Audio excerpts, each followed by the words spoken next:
နန္ဒကားမင်းသားနဲ့တစ္ဆာချီတော်မင်္ဂလေးနန္ဒကားတကောင်ကရုတ်တရက်မူကျူပစ်ခင်ရပြီးမြေပြင်ပေါ်ကိုပြုတ်ကျလာပါတယ်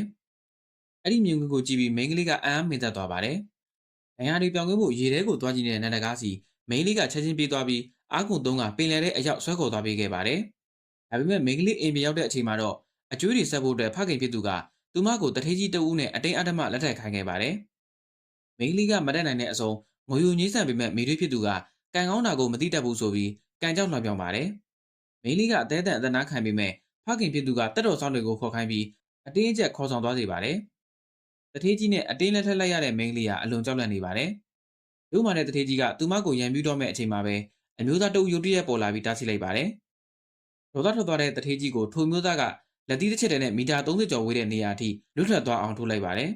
။အဲ့ဒီချိန်မှာမင်းကလေးဟာစိတ်ကပ်ခံနိုင်ရလို့ဒီလက်လွတ်ဖြစ်နေတာကြောင့်ထိုမျိုးသားမှာအကျက်ရသွားပါတယ်။ဒီလိုနဲ့သူတို့နှစ်ဦးကြားမှာအချစ်တွေစတင်ခဲ့ပါတယ်။မင်းကလေးတတိယလာတဲ့အချိန်မှာတော့ထိုမျိုးသားဟာသူမအရင်ကကူညီခဲ့မှုတဲ့နန္ဒကားဖြစ်နေမှန်းသိလိုက်ရပါတယ်။တကယ်တော့သူဟာကျေးဇူးဆက်ဖို့ရောက်လာတဲ့နဂါမင်းသားဖြစ်နေတာပါ။အမျိုးသားကသူမကိုချစ်ခွတ်ပန်ပြီးလက်ထပ်ဖို့ပြောတဲ့အခါမင်းကလေးကချက်ချင်းပဲသဘောတူလိုက်ပါတယ်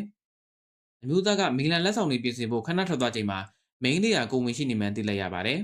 ။ဒီတဲ့ရင်ကြောင့်မိသားစုတစ်ခုလုံးအံ့အားသင့်သွားပြီးဖခင်ဖြစ်သူကဒေါသတကြီးနဲ့သူမကိုပါရိုက်ပါတယ်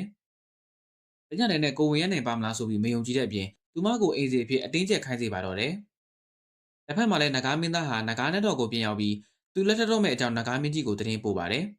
။ဒါပေမဲ့နောက်တစ်စက္ကန့်မှာပဲသူဟာရုတ်တရက်သတိလစ်လဲသွားတာကြောင့်နဂါမင်းကြီးဟာသူ့ဘသူနဲ့လက်ထပ်မှလဲဆိုတာကိုတော့မသိလိုက်ရပါဘူး